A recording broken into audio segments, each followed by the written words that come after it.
आता पाहूयात बातम्या विस्तारानं। महत्त्वाची बातमी, संजीवराजे नाईक निंबाळकरांची 17 तासाहून अधिक वेळ चौकशी झाली। आयकर विभागाकडून संजीवराजे नाईक निंबाळकरांची चौकशी झाली आहे। साताऱ्याच्या फलटणमधील निवासस्थानी ही चौकशी झाली, तर पुण्याच्या घरामध्ये सलग दुसऱ्या दिवशी आयकर विभागाच्या अधिकाऱ्यांकडून तपासणी करण्यात आलेली आहे।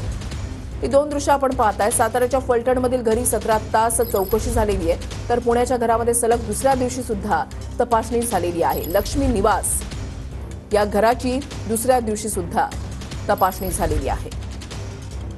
आयकर विभागाकडून निंबाळकरांच्या घराची चौकशी आणि तपास।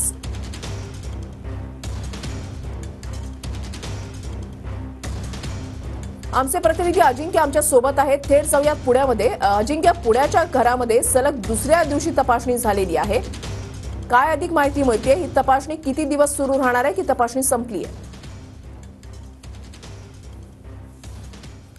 वृषाली, मी पुण्यातील आपटे रस्त्यावर जे संजीवराजे नाईक निंबाळकर यांचं घर आहे त्या घरासमोर आहे आणि काल सकाळी 6 वाजता इन्कम टॅक्स विभागाचे जे अधिकारी ज्या वाहनाने या ठिकाणी दाखल झाले ते वाहन देखील या ठिकाणी आहे। तर आता आपण पाहतोय की या ठिकाणी पुणे पोलिसांचे सुरक्षा रक्षक जे आहेत ते बाहेर बसलेले आहेत, तर आतमध्ये आता देखील तपासणी सुरू आहे। काल 6 वाजल्यापासून ही सगळी तपासणी सुरू झालेली आहे। आता सकाळी देखील अधिकारी आत असल्याची माहिती समजते आणि आता देखील ही तपासणी सुरू आहे।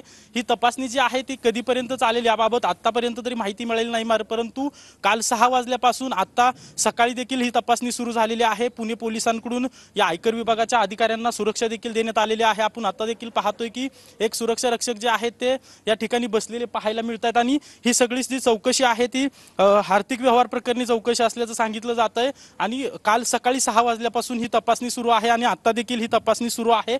आणखी अधिकारी या ठिकाणी दाखल होतील असं देखील समजतंय। आता काही अधिकारी आतमध्ये आहेत, तर ज्या वाहनाने हे अधिकारी आले होते ते वाहन देखील या ठिकाणीच असल्याचं माहिती समजतं। नक्कीच धन्यवाद अजिंक्य, दिलेल्या सविस्तर माहितीसाठी। अपडेट सातत्याने तुमच्याकडून जाणून घेणार आहोत।